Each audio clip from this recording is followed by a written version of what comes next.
이번 영상은 Analysis of Variance, ANOVA 관련 영상입니다. ANOVA 분석은 기본적으로 population이 3개 이상 있을 때 population mean이 같은지 다른지를 비교하는 분석입니다. 근데 이게 population mean을 비교하는 분석인데 ANOVA, Analysis of Variance라고 부르는 이유는 이게 실제 계산을 할 때 각 데이터가 얼마나 분산되어 있는지 분산을 계산하든지 분산과 비슷한 제곱 거리를 계산해서 실제 데이터가 분산되어 있는 정도 중에 population에 의한 정도와 그렇지 않은 정도를 구분해서 계산을 해서 실제 population mean이 같을 가능성이 얼마나 있는지를 확인하기 때문에 Analysis of Variance라고 부르게 됩니다.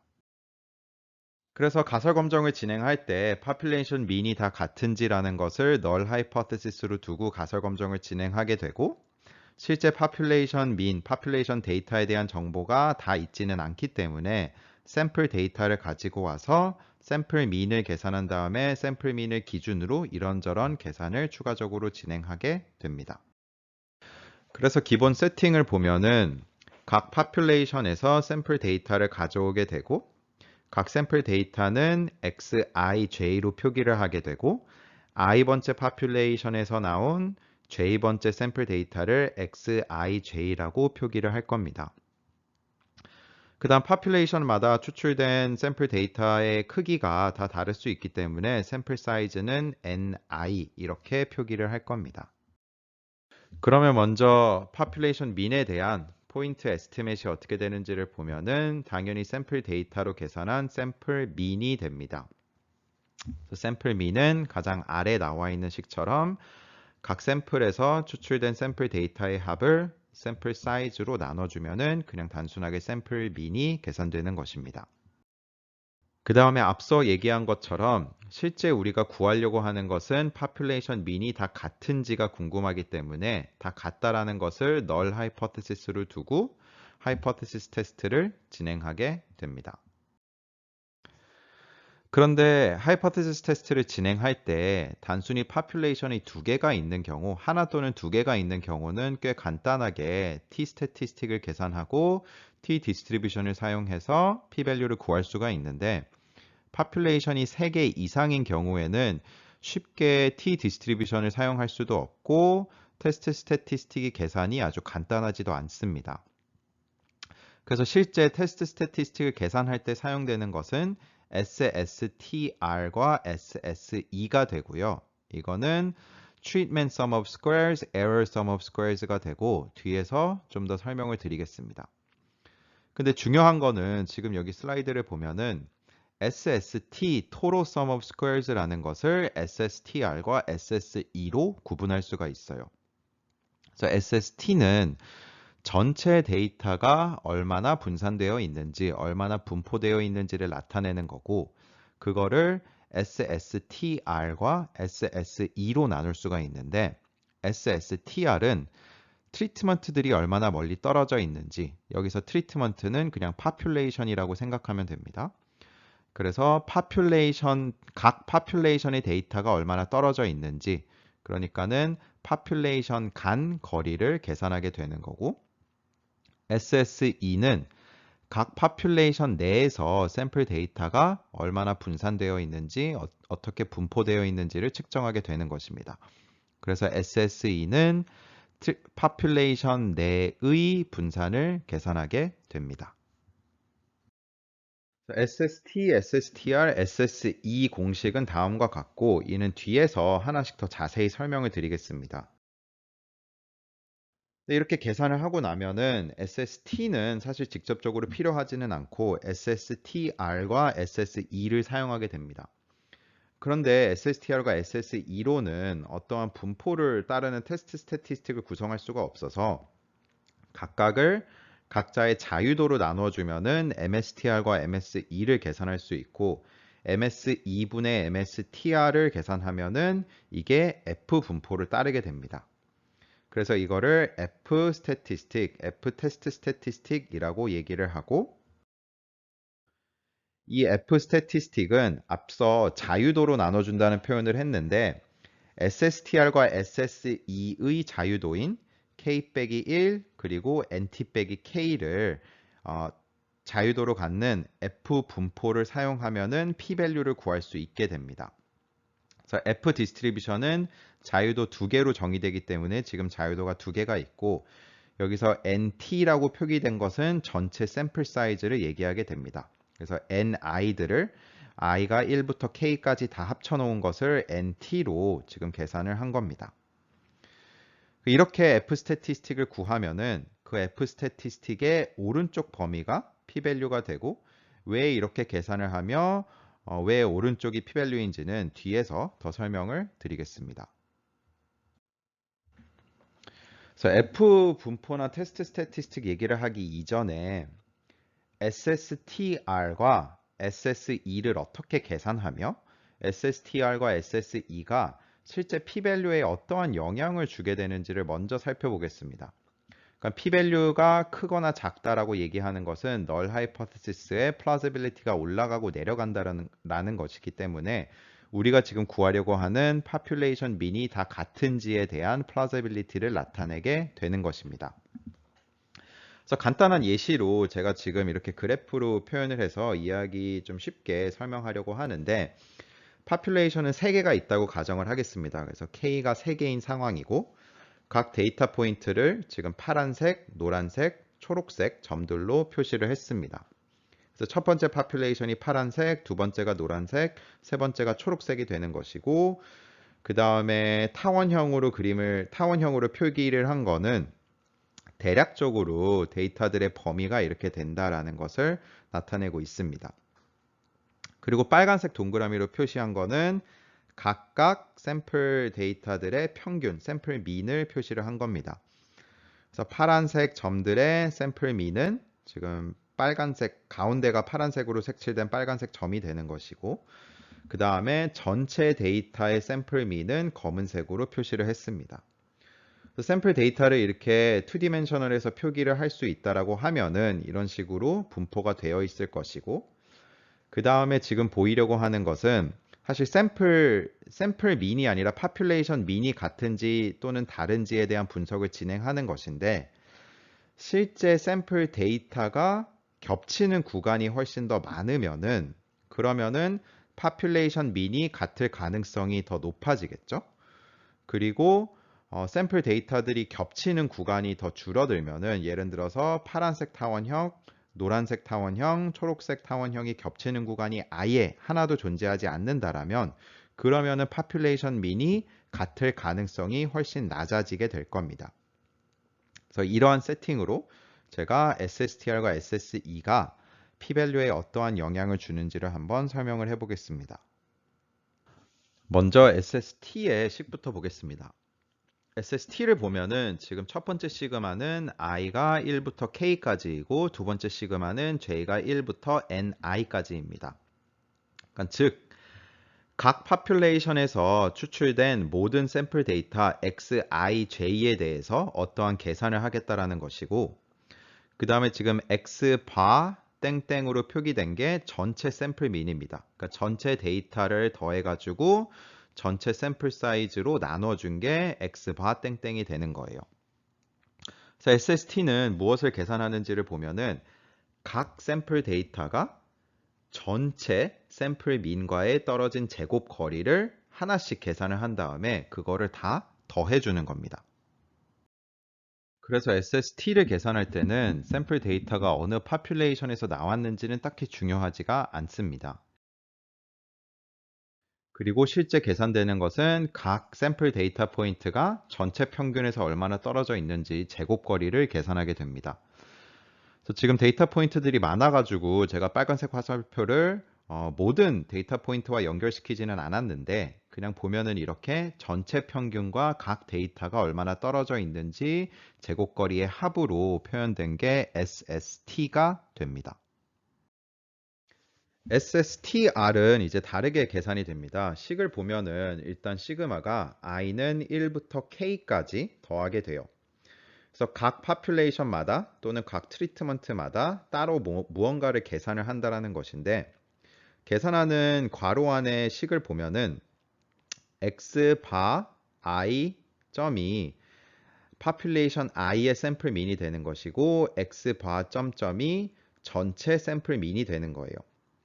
그러니까 각 파퓰레이션마다 파퓰레이션의 샘플 민이 전체 샘플 민에 얼마나 떨어져 있는지를 제곱거리로 계산하게 되고 그거를 샘플 사이즈 ni로 곱해주게 되는 것입니다. 그래서 실제 계산하는 거를 보면은 이제 각 데이터 포인트들이 어디에 있는지는 직접적으로 사용되지는 않습니다. 그러니까 그 파퓰레이션의 샘플 민을 계산할 땐 당연히 영향을 주긴 하지만 x 바 i점이 먼저 계산이 된 상황이면은 이렇게 빨간 점들과 전체 평균인 검은색 점만 사용해서 계산을 하게 됩니다. 그리고 이렇게 제곱거리를 계산한 다음에 제곱거리를 샘플 사이즈로 곱해주게 되는 것입니다. 샘플 사이즈로 곱해주는 이유는 만약에 어떠한 파퓰레이션에서 샘플 데이터가 뭐 3개밖에 안 나왔다라고 하면은 그쪽에 당연히 데이터 개수가 적을 거고 다른 파퓰레이션에서 샘플 데이터가 뭐 1000개가 추출됐다라고 하면은 거기에는 샘플 데이터가 당연히 많은 상황이기 때문에 그 차이를 이제 반영해서 SSTR을 계산하게 되는 것입니다. 뭐 실제로 샘플 사이즈가 3개, 1000개 이렇게 차이가 많이 내면은 의미 있는 통계적인 결과가 나오진 않겠지만 그냥 간단한 예시로 아주 적거나 아주 많거나 이렇게 차이가 발생할 때는 그거를 반영하기 위해서 샘플 사이즈를 곱해준다는 것입니다. 그 다음에 SSE를 보면은 SST를 계산했을 때처럼 시그마 2개가 사용이 돼요. 즉, 각 샘플 데이터 포인트마다 무언가를 계산하게 돼요. 그리고 제곱거리를 계산하는 것도 동일한데 여기서는 제곱거리의 기준이 되는 게 전체 평균이 아니라 그 데이터가 속한 파퓰레이션의 샘플 민과의 제곱거리를 계산하게 됩니다. 그래서 이거는 각각 파퓰레이션마다 이렇게 첫 번째 파퓰레이션 파란 점들만 보면은 이 파란 점들의 샘플 민과 차이가 얼마나 되는지 이 제곱거리들을 다 더하게 되고 그 다음에는 노란 점들만 보고 노란 점들의 샘플 민과 얼마나 떨어져 있는지를 계산하게 되고 마지막으로 초록색 점들이 초록색 샘플 민과 얼마나 떨어져 있는지를 계산하게 되고 이 모든 제곱거리들을 다 더한 게 SSE가 됩니다.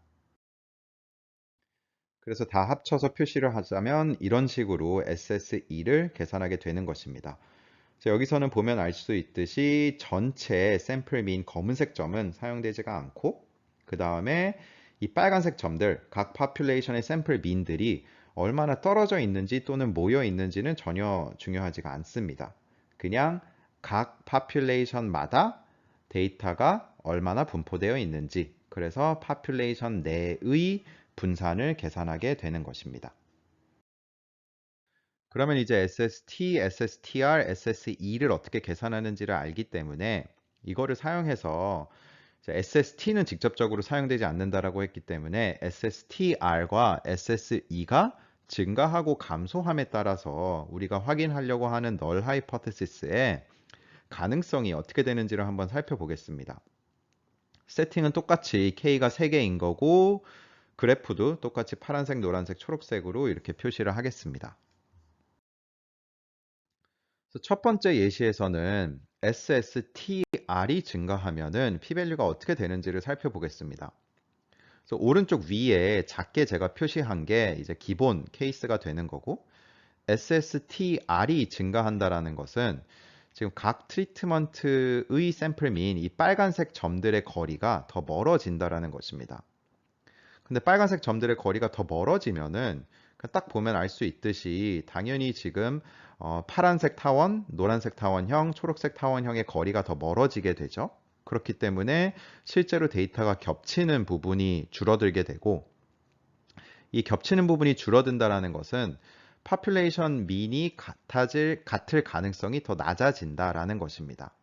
물론 이게 조금 겹친다라고 해서 파퓰레이션 민이 같을 거다라고 얘기하는 건 아니지만 그냥 그 가능성이 적어진다라는 것입니다. 반대의 케이스를 보면은 훨씬 더 직관적인데 SSTR이 이제 감소하는 것을 보면은 그러면 각 파퓰레이션의 샘플 민, 이 빨간색 점들이 더 가까워지는 것을 의미하는데 빨간색 점들이 더 가까워진다라는 것은 실제 데이터들이 더 가까이 있다라는 것이기 때문에 이 경우에는 population mean들이 같아질 가능성이 더 커집니다. 그리고 지금 빨간색 점들이 당연히 완전히 일치하는 것은 아니죠. 일치하는 것은 아니지만 빨간색 점은 population mean에 대한 에스티메이트이 되는 것이고 population mean은 정확하게 어디 있을지는 모르는 거죠. 그러니까 빨간색 점들이 조금 더 가까워지면은 population mean들도 같을 가능성이 더 증가한다 라는 식으로 해석을 하게 되는 것입니다. 그 다음에는 이제 SSE가 감소하는 상황을 한번 살펴보겠습니다. 그럼 지금 이 그래프는 오른쪽 위가 이제 기본 케이스인데 오른쪽 위에 빨간 점들의 위치가 변하지는 않는 상황입니다. 다만 무엇이 바뀌냐 하면은 이 타원형의 크기가 이제 줄어든 겁니다. 그러니까 파란색 점들은 빨간색, 파란색 샘플민과 더 가까워지는 거고 노란색 점들은 노란색, 빨간색 샘플민과 더 가까워진 거고 역시나 초록색 점들도 초록색, 빨간색 샘플민과 더 가까워진 겁니다. 그래서 각각 샘플 데이터가 각각의 샘플민에 더 가까워진다라고 하면은 데이터들이 겹칠 가능성이 훨씬 더 낮아지기 때문에 이 경우에는 p-value가 줄어든다라고 생각할 수 있습니다. 그리고 반대로 SSE가 증가한다라는 것은 샘플 데이터들이 더 넓게 분포되어 있다라는 것이기 때문에 각 샘플 민들이 빨간 점들이 더 멀리 떨어져 있더라도 실제 데이터들이 분포되어 있는 게 샘플 민에서 멀리 떨어져 있다라고 하면은 데이터들이 겹치는 부분이 더 많아지겠죠. 그래서 앞서 얘기한 것처럼 이 샘플 민은 population 민에 대한 에스티메이트이기 때문에 그 에스티메이트에 오차가 많이 발생한다라고 하면은 실제 population 민과는 차이가 조금 있을 수 있겠죠. 근데 실제 데이터들이 이렇게 샘플 민과 멀리 떨어져 있다라고 하면은 population mean도 빨간 점에서 더 멀리 떨어져 있을 가능성이 높은 것이고 그래서 population mean들이 같을 가능성이 증가하는 것입니다. 그리고 이거를 요약해서 보면은 SSTR이 증가할 때는 p-value가 내려가고 SSTR이 감소할 때는 p-value가 증가하고 SSE가 감소할 때는 p-value가 감소하고 SSE가 증가할 때는 p-value도 증가해요. 그래서 이거를 비율로 생각하면은 SSE분의 SSTR을 생각해 보면은 지금 아래 정리된 것처럼 SSE가 작아지거나 SSTR이 증가할 때는 이 비율이 커지게 돼요. 근데 커질 때는 이 SSE와 SSTR의 영향을 봤을 때 p-value가 전체적으로 감소하는 것을 알 수가 있습니다. 그리고 만약에 SSER이 증가하거나 SSTR이 감소하는 경우에는 이 비율이 감소하게 되고 그때는 p-value가 증가하는 것을 확인할 수가 있습니다. 그래서 이렇게 비율로 생각하면은 SSE와 SST의 상대적인 크기에 따라서 p-value가 커지는지 작아지는지를 확인할 수가 있습니다. 그래서 이렇게 SSE와 SST의 상대적인 크기를 비교해 보면은 SSE분의 SSTR을 비율로 표시를 했을 때 이 비율이 증가하고 감소함에 따라 p-value가 증가할지 감소할지를 알 수 있게 되는 것입니다. 그런데 이렇게 비율로 표현을 했을 때 이제 p-value가 증가하고 감소하는 데 어떠한 영향을 주는지는 알았지만 이게 어떠한 분포를 따르지 않기 때문에 p-value를 직접적으로 구하기는 어렵습니다. 근데 이제 통계적으로 살펴보니까는 SSTR과 SSE를 각각의 자유도로 나눠주면은 MSTR과 MSE를 계산할 수 있고 MS2분의 MSTR은 비슷하게 이 비율이 증가할 때는 p-value가 감소하고 이 비율이 감소할 때는 p-value가 증가하게 되는데 이거는 F 디스트리뷰션을 사용해서 정확하게 p-value를 구할 수 있게 됩니다. 근데 계산하는 식을 좀 더 들여다보면은 여기서 M이 얘기하는 거는 mean이라는 얘기거든요. 그래서 평균, 기대값을 계산한다라는 것인데 이 기대값을 계산할 때 자유도로 나눠서 기대값을, 평균값을 계산한다라는 것입니다.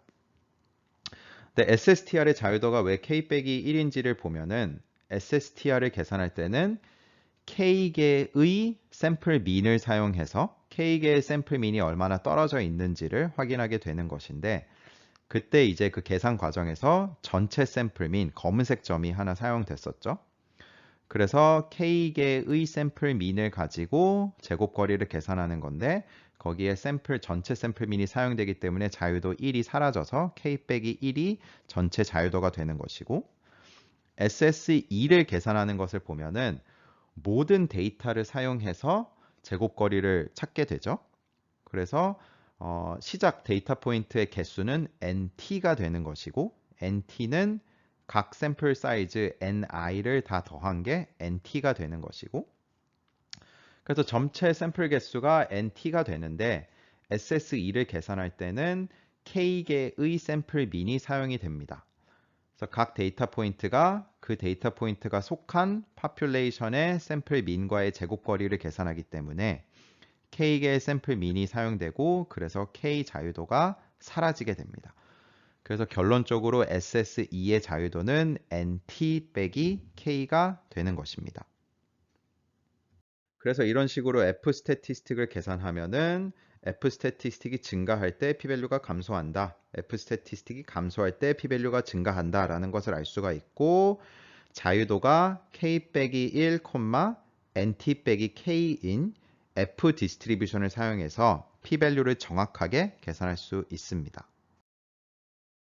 그래서 이제 F 디스트리뷰션의 자유도가 여기서 이제 K 빼기 1, NT 빼기 K가 나오는 것이고, 그 다음 바로 전 슬라이드에서 얘기했듯이 F 스태티스틱이 이 비율의 값이 작아지면은 P-밸류가 증가하게 됩니다.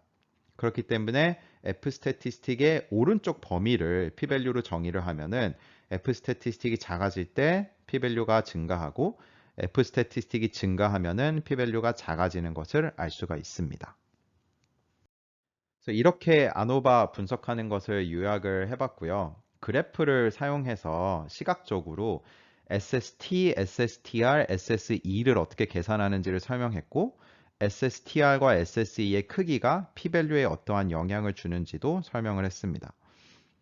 그런데 SSTR과 SSE를 사용해서는 직접적으로 P-밸류를 계산할 수 없기 때문에 자유도로 나눠서 F 스태티스틱을 계산하고 F 분포를 통해서 P-밸류를 구하게 되는 것입니다.